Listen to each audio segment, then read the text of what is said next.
Good girl, come here and show your brother.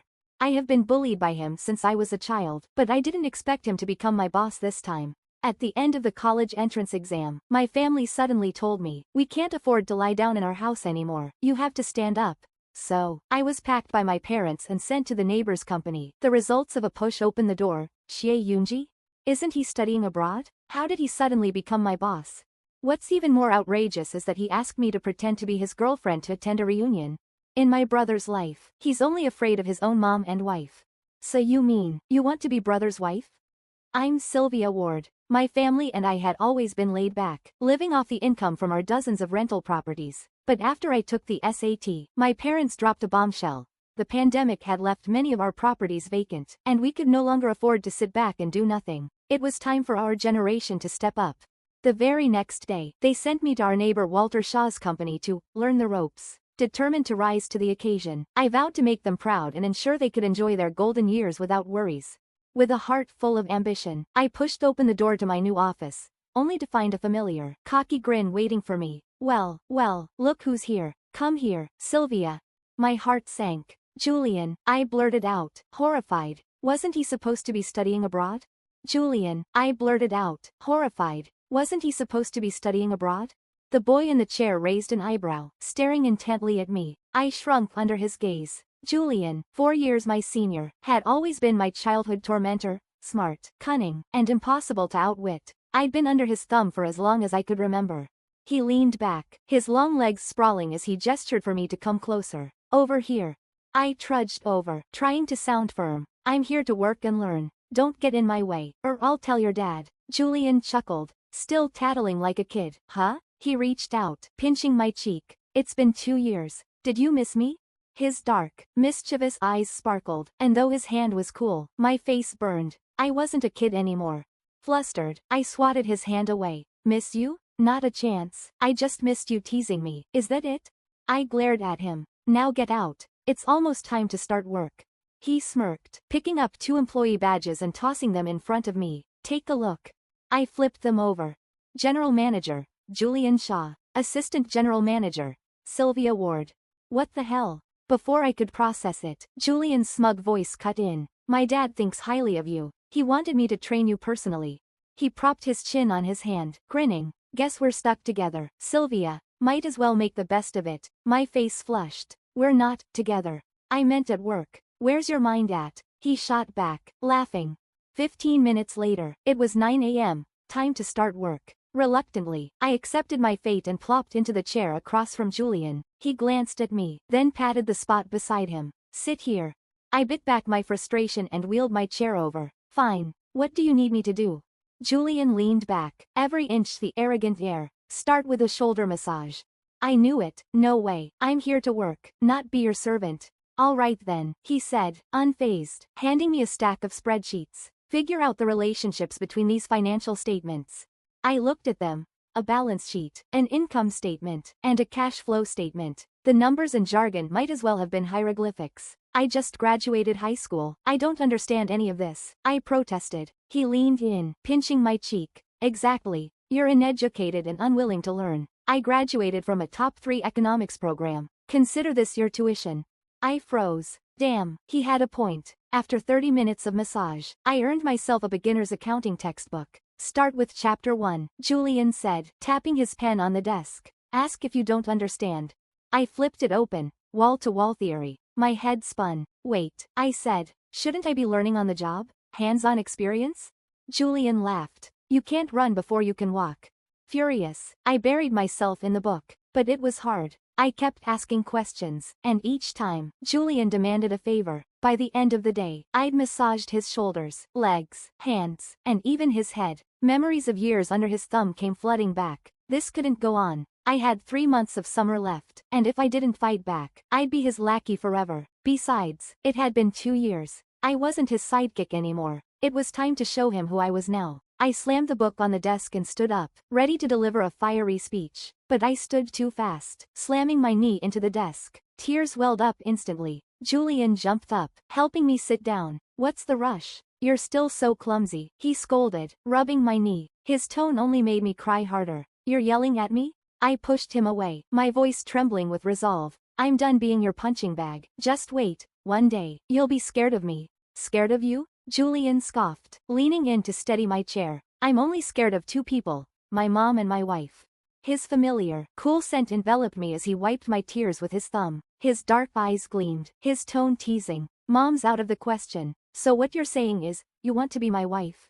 Standing at my front door, my knee had stopped hurting, but my head was throbbing. Who could have predicted that after Julian's teasing remark, I'd blurted out, yeah, I'll be your wife. Julian had paused, his hand still on my knee, and smirked. All right then, I'll hold you to it.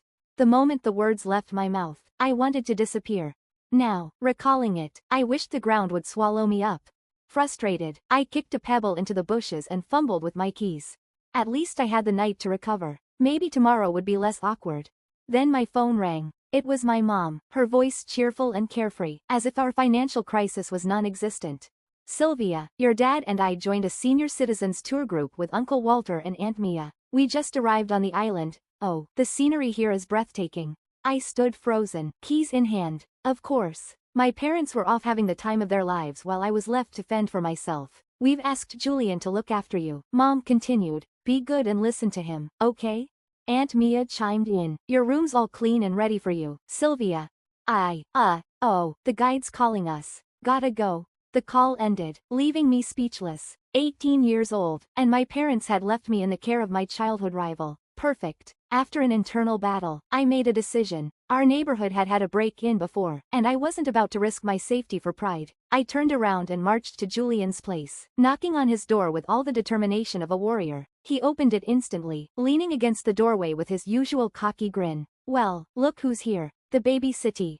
My face flushed. I'm not a kid. To me, you'll always be a kid, he said, pulling me inside. I didn't like the way he said it, but I couldn't quite explain why. Maybe it was just my pride as an adult. Either way, my resistance crumbled the moment I saw the spread of food on his table. Julian was an amazing cook, and I'd always been a sucker for his meals. As I dug in, I realized his skills had only gotten better. Everything was exactly how I liked it. Staying here was definitely the right choice. While I was happily eating, Julian leaned over and brushed my hair aside. His cool fingers grazed my neck as he fastened a delicate chain around it. Julian, are you putting on a necklace? Yes, he murmured, his breath warm against my skin. The necklace had a tracker and an emergency contact feature. Every year, no matter how short his visit, Julian made sure to replace it. But this time felt different. Maybe I can do it myself, I offered. Stay still, he said, his voice firm. Once it was on, he stepped back, admiring his handiwork. Flustered, I finished my meal and hurried to take a shower. Half an hour later, there was a knock at my door. Julian stood there, his hair still damp, wearing a simple white t-shirt. We need to talk, he said. About what? I asked, confused. He leaned against the doorframe, his voice low. About you becoming my wife. Time to make good on that promise.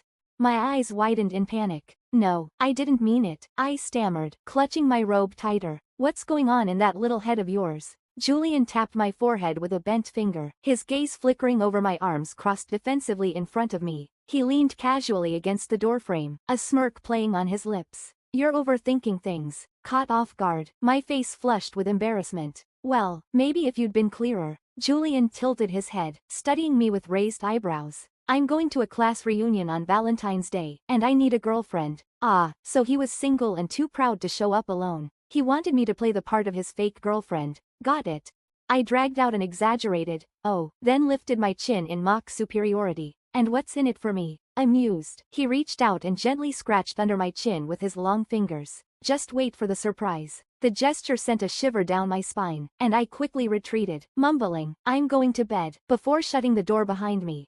On Valentine's Day, the surprise arrived, a stunning, hard-to-find designer dress. Wearing it, I felt like a shimmering mermaid emerging from the waves. I reluctantly, but gleefully, accepted.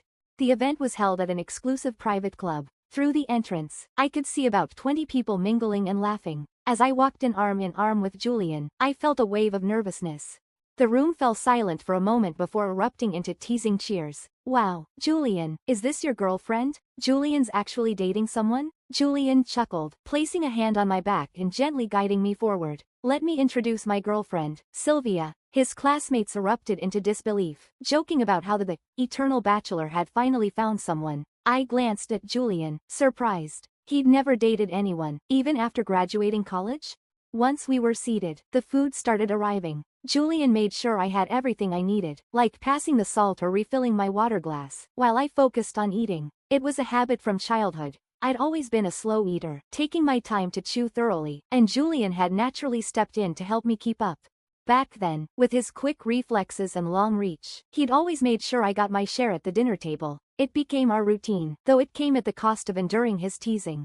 As we ate, a woman across from me sighed enviously. Julian, I never knew you could be so attentive. I should send my boyfriend to take lessons from you. The table erupted with laughter. Right? He even made sure Sylvia's plate was perfect before she started eating. Julian, you should teach a class. I'd make my boyfriend take notes. Me too. Same. I couldn't help but laugh along. But as I did, it hit me.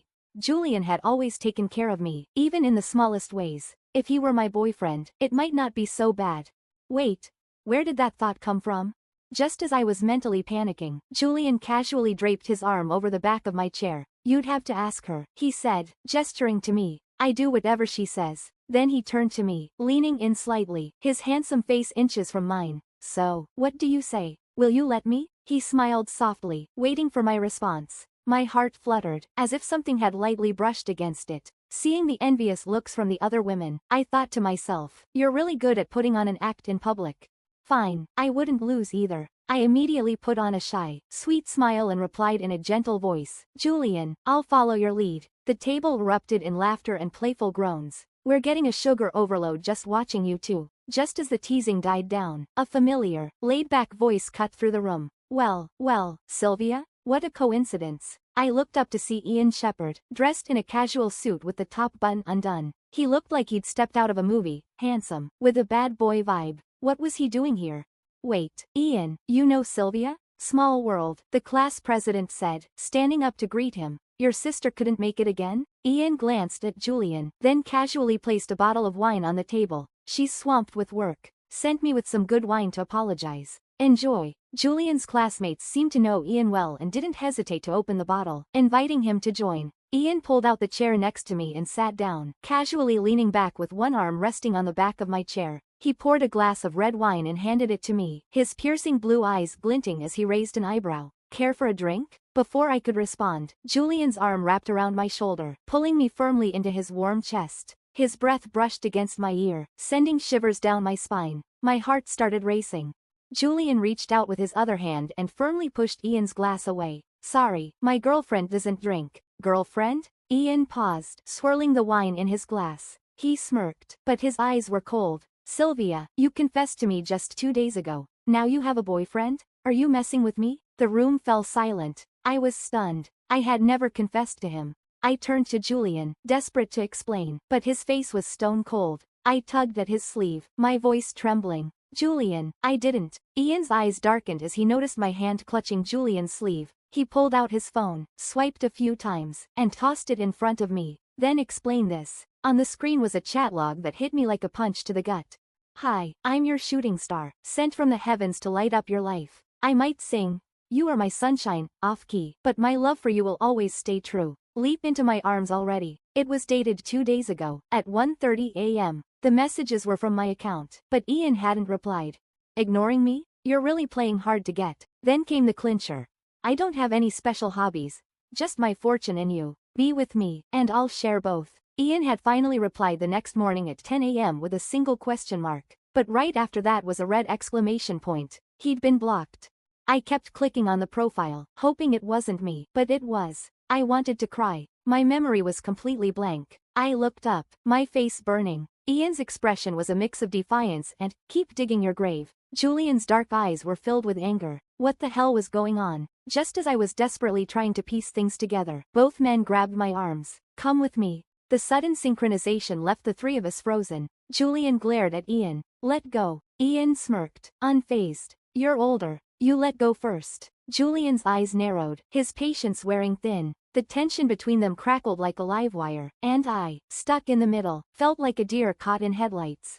I raised both hands, offering a tentative suggestion. Maybe you two should take this outside? They both turned to me, their expressions sharp, one fiery, the other icy. In unison, they snapped. You decide. Me? I'd rather disappear. I took a deep breath. yanked my arms free, and blurted out, "We're talking here, I'm not going anywhere." "Fine," Ian said, glancing at his phone. For once, he dropped his usual carefree act. "Explain this." I spilled everything I could remember. 2 nights ago, my friends had dragged me out to a bar for karaoke. After a few songs, Thea said we needed to spice things up, so we started playing Truth or Dare. I kept getting Dare, and the penalty was taking a shot every time. But I had absolutely no memory of confessing to Ian. "Ian, there's definitely been a misunderstanding," I stammered, raising my hand as if taking an oath. "I'll talk to Thea and figure out what really happened. I promise." Ian studied me for a long moment, his expression unreadable. "All right, I'll wait." Then he glanced at Julian and added, "And what about him? Are you into him?" "What?" I was stunned.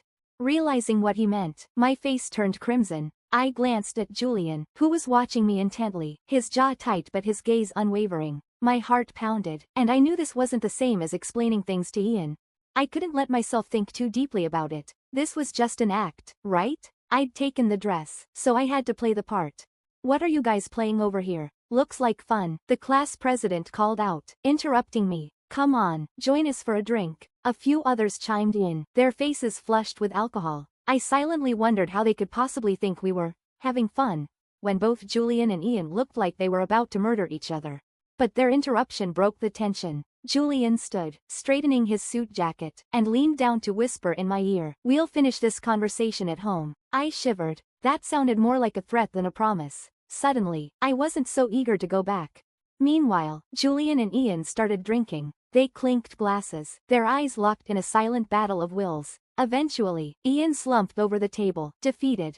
Julian smirked, clearly pleased with himself, and muttered under his breath, "Amateur." Julian set down his glass of red wine and leaned in close, his breath a mix of alcohol and his sharp, intoxicating cologne. He tapped my head lightly, his voice serious. "I'm going to the restroom. Stay here and don't wander off." I poked his arm gently. "Julian, are you drunk?" He looked at me, his eyes glinting with amusement, and let out a soft laugh. No, he was definitely drunk.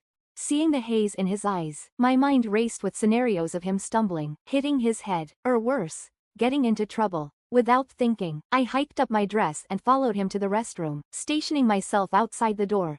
Bored, I pulled out my phone to text Thea about the confession to Ian. I had no memory of it, and it didn't make sense. Ian was just a classmate, and even if it was a dare, those cheesy pickup lines weren't my style.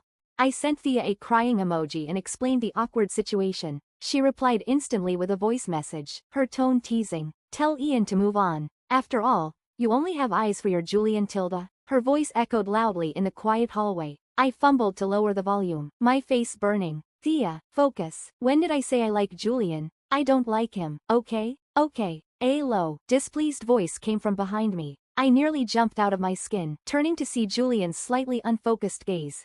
He stepped closer, his expression dark. "Then who do you like? That Ian guy?" I backed up, muttering defensively, "Why are you being so harsh?" "I never said I liked Ian." "Not being harsh," Julian said, his tone softening slightly. "If not Ian, then who?" Suddenly, Julian's face flashed in my mind. My heart skipped a beat, and I glanced at him. Julian lost patience and tilted my chin up. "Answer me." I glared at him, my own temper flaring. "Why can't I just not like anyone?" "You can't." Julian's voice was firm, almost cutting.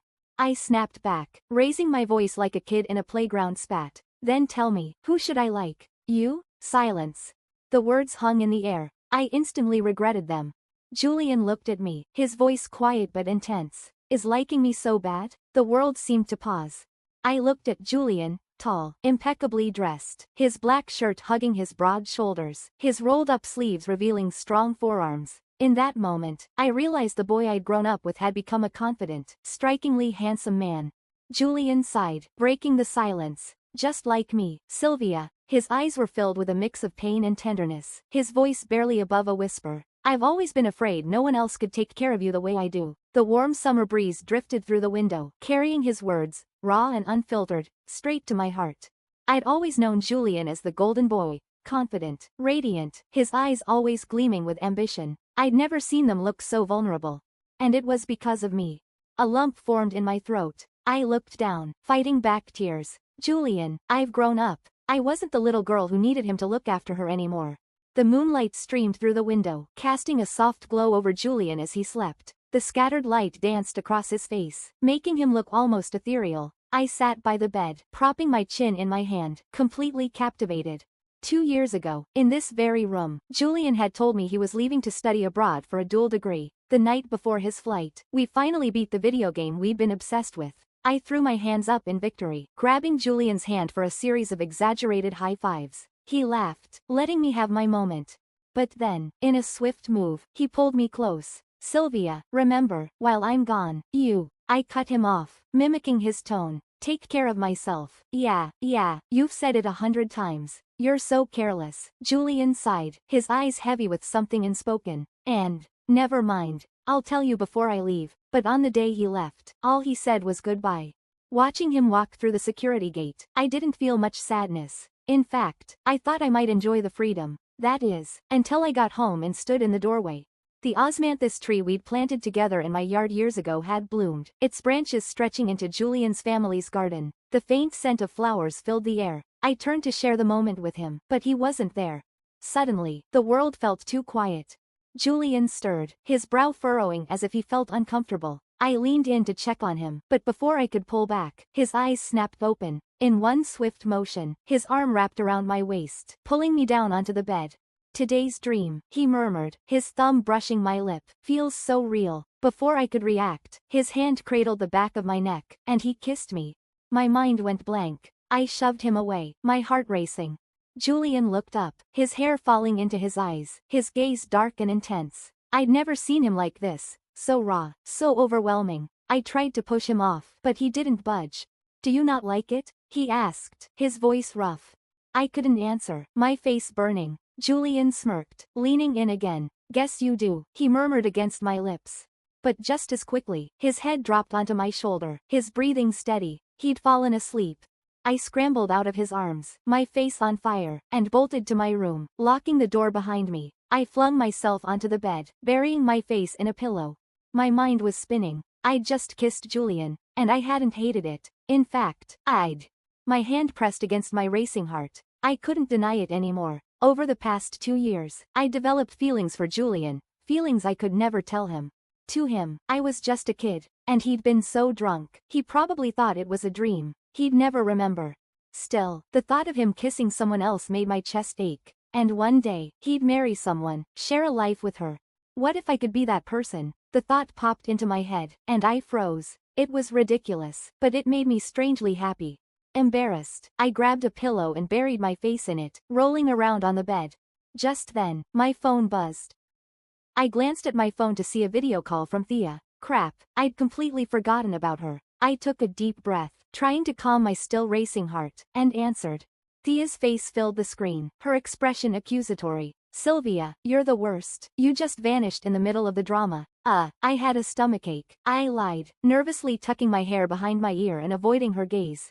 Thea frowned, concerned. Are you okay? You look so flushed. My heart skipped a beat. I touched my cheek. It was burning. It's nothing, probably just the heat in the bathroom. I mumbled.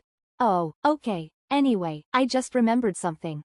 About those cheesy pickup lines. That might have been me. I think. I might have been the one who sent them. What? So this was all Thea's fault. Thea, I shouted into the phone. You're so brave, huh? You go confess your love, and I end up humiliated. She clasped her hands together in apology. Sylvia, I was completely wasted. It was a dare to message the hottest person in my contacts, and I grabbed the wrong phone. She added sheepishly, you know, we have the same phone and case. I flopped back onto the bed, groaning. Thea, you have no idea what I went through tonight. Wait, did something else happen? Her eyes lit up with curiosity.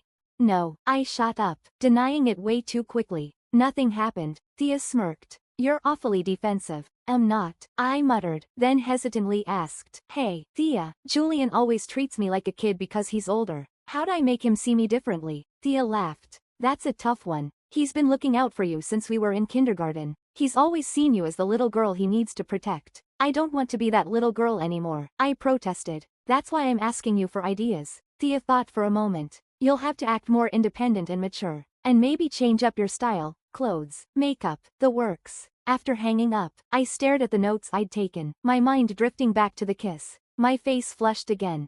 I tossed my phone aside and buried myself under the covers, hiding from the moonlight and my own swirling thoughts. I woke up repeatedly throughout the night but didn't feel tired. I jumped out of bed and slipped into a fitted V-neck dress that hugged my waist and showed off my legs. Perfect. As I tiptoed downstairs, I peeked into the kitchen and saw Julian setting breakfast on the table, his back to me. His hair was slightly tousled, and he wore a loose white t-shirt. His hands, long and graceful, moved effortlessly as he arranged the plates. He looked like the first breath of fresh air in the morning. All the mental preparation I'd done flew out the window. My legs turned to jelly, and I couldn't bring myself to face him. How was I supposed to act normal after last night? I took a deep breath, clenched my fists, and darted past him into the kitchen. I'd pour him a glass of milk. That would be a natural way to start a conversation. Yesterday, I'd seen him put the new milk on the third shelf. I reached up, only to realize I couldn't quite reach it. I jumped, stretching as far as I could, but still came up short. Suddenly, a hand reached over my head, effortlessly grabbing the milk. "Let me help." His voice, low and slightly hoarse, was warm with sleep. I froze, turning to find him standing close, his face inches from mine.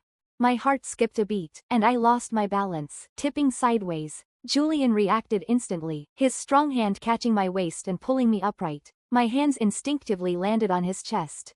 I yanked them back as if I'd been burned, but without his support, I stumbled forward, practically throwing myself into his arms. The moment lingered. His clean, comforting scent enveloped me, and the heat from his hand on my waist spread through my body, leaving me weak and unresisting.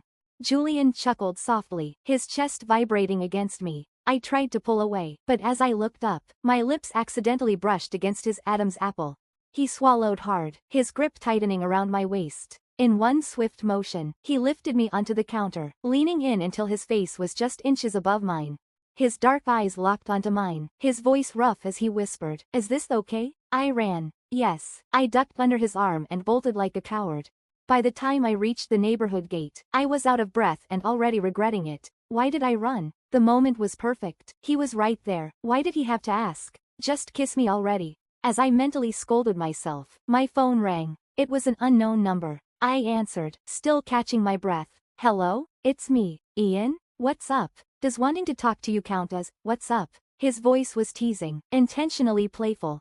My face flushed instantly. "Are you serious?" "Sure, let's call it a joke." His tone shifted, sounding casual but maybe a little hurt. He quickly changed the subject. "Can you do me a favor? My sister's birthday is coming up, and I have no idea what to get her. Thought you could help me pick something out." I sighed in relief and agreed. This was a good excuse to avoid Julian for a bit and clear up the whole confession mess with Ian. "Send me the location. I'll meet you there." "Nah, let's meet at Bright Center." I hung up, hopped into a cab, and texted Julian to let him know I was helping Ian with a gift. After sending the message, I didn't look at my phone again. My mind was a tangled mess. Running away wasn't just about being shy, it was about being unsure. Last night was an accident, but this morning was different. Julian was fully awake, and I had no idea what he really felt. I couldn't let myself kiss him again without knowing. When I met Ian, I explained the whole confession situation. He listened, then smirked. "What a coincidence." I quickly added, "I'm not making this up. I can have Thea call you if you don't believe me." "Relax," Ian said, still smiling. "I believe you. Come on, let's grab breakfast." He turned and started walking, hands in his pockets. I followed, telling him he didn't have to go out of his way. He glanced back, walking backward. "Think of it as compensation for the emotional distress of your confession. After this meal, we'll call it even." I couldn't argue with that, so I agreed. We ended up at a small noodle shop. Inside, two guys in tank tops were playing a drinking game, their banter loud and rough. They looked like trouble. I was about to suggest we leave when the taller one spotted Ian and jumped up, greeting him with a fist bump. Ian introduced him as Grant Lewis, a friend who owned the place. "The food's great, so I like to support his business." I relaxed a little. If Ian knew him, he probably wasn't a bad guy. Grant's eyes lingered on me as he asked Ian, "This your girlfriend?" "Just a classmate," Ian replied, leading me to a table in the back. After we ate, Ian went to pay but came back quickly. "Stay here for a sec. The power's out, and their phones are dead. I'm going with my friend to pay at another store." I nodded, staying put and scrolling through my phone. A minute later, Grant slid a beer in front of me. "Hey, pretty girl, have a drink with me." His eyes lingered on my legs, and I started to feel uneasy. "I don't drink," I said, standing up to leave. Grant blocked my path, smirking. "Don't be like that. Stay and have a drink." My stomach churned. I grabbed my bowl of noodle soup, pretending to take a sip. I'm not done with my food. Ian can drink with you when he gets back. Grant slammed the beer bottle on the table. I want you to drink. He reached for me, his eyes roaming over my body in a way that made my skin crawl. I saw my chance and threw the hot soup in his face. As he yelled and cursed, I bolted for the door. Just a few more steps, and I'd be out on the street where someone could help me. I was almost there, tears streaming down my face. I was going to make it. Then, my scalp exploded in pain as he grabbed my hair and yanked me back. The pain was excruciating, as if my scalp was being ripped off. Grant slammed the door shut, yanking my hair and forcing a beer bottle toward my mouth. I screamed for help, thrashing wildly, my hands clawing at him in sheer panic. Why wasn't anyone hearing this? The shops nearby were open. Why wasn't anyone coming to save me? Just as the bottle was inches from my lips, I felt a surge of despair. Then, with a deafening crash, the door flew open. In an instant, Grant's arm was kicked away, the bottle shattering against the wall. I was pulled into a familiar embrace, shielded from the flying glass. The scent of Julian's cologne hit me, and the tears I'd been holding back spilled over.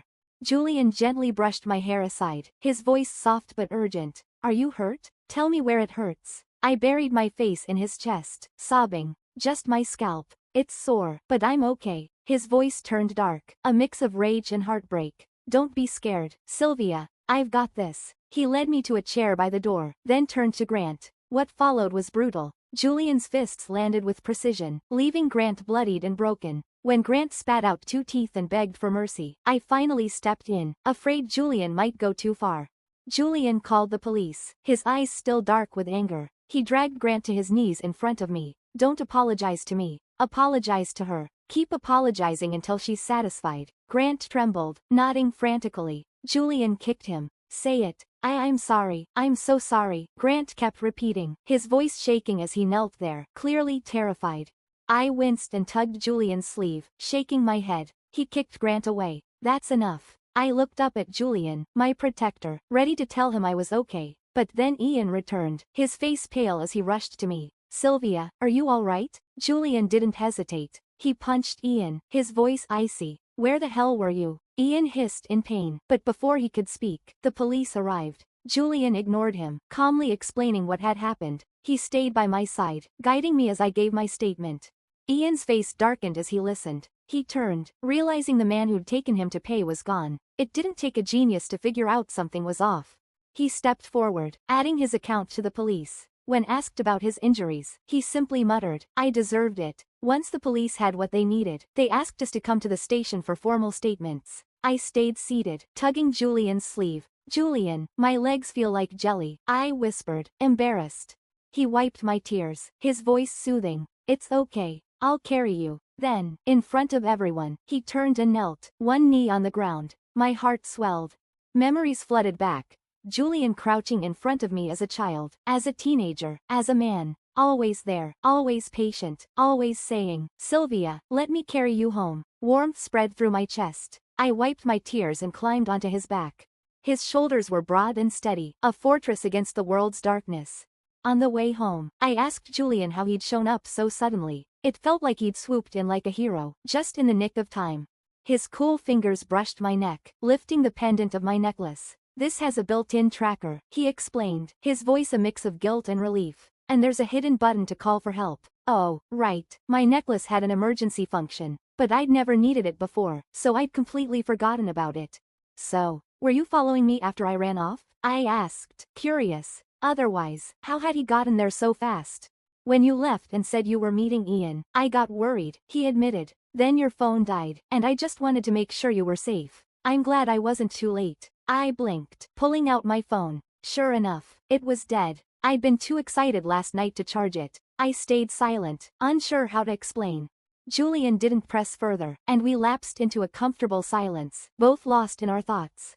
When we reached the door, our hands brushed as we both reached for the handle. We pulled back quickly, laughing awkwardly. You. We spoke at the same time, then stopped. The golden sunlight caught in Julian's eyes, his long lashes casting soft shadows. I froze, struck by how unfairly handsome he was. Julian noticed my expression and chuckled, his eyes crinkling with amusement. He entered the code and opened the door, his voice warm and teasing. Come on in, little daydreamer. I smiled, my heart fluttering. The air around us felt electric, like we were wrapped in a bubble of warmth. I decided I wouldn't wait any longer, I'd ask him tonight. But as I stepped inside, I found Julian frozen in the entryway. I peered past him, only to be met with a loud pop as confetti rained down. 2 balloons burst, and 4 voices shouted in unison, "Surprise!" Julian and I stared, stunned. Dad, Mom, Dad, Mom? Back in my own home, lying in my cozy bed, all the courage I'd mustered earlier vanished. Just as I was feeling lost, my phone buzzed twice. One message was from Ian, apologizing. I replied, letting him know it was fine. It wasn't his fault, though I hoped he'd be more careful about his friends in the future. The other was a friend request from Gavin, Ian's sister. I accepted, and she immediately sent a heartfelt apology, along with an offer of 2 rare designer bags as a peace offering. I politely declined, but in the end, the bags were on their way. Before we finished chatting, Gavin sent me a link. It was a collection of award-winning essays from a high school arts festival. Julian, surprisingly, had participated. Gavin added, "I heard from Ian and the class president that you're Julian's girlfriend. Thought you might like this." Curious, I clicked the link. Julian had written a short story about a boy secretly in love with his childhood friend. The boy watched her grow from a little girl into a young woman, realizing one day that his eyes and heart were only for her. My heart raced. Was Julian writing about us? I devoured the story, reading faster and faster. Just as I finished, the sound of footsteps echoed up the stairs. Julian burst into the room, slightly out of breath, his eyes filled with panic. "Gavin said she sent you a link. You didn't read it, did you?" My nervousness melted away. The answer seemed obvious. "Nope." "Why?" I smiled, playing innocent. "Nothing, it's just not worth reading." "Let me delete it for you," he said, reaching for my phone. I dodged, teasing, "If you don't want me to see it, now I have to read it. Be good, Sylvia," he coaxed, trying to grab the phone. "Fine," I said, handing it over with a grin. Julian froze, his ears turning red. He hesitated, then asked, "Sylvia, so you..." I didn't let him finish. I stepped closer, stood on my tiptoes, and leaned in. His eyes widened as my face drew nearer. Just before our lips met, I paused, closing my eyes and whispering, "Julian, next time you want to kiss me, don't ask." His lips captured mine, warm and tender. My heart danced with joy. In my mind, I recalled the last line of Julian's story. "Love is an eternal riddle, and you are my only answer."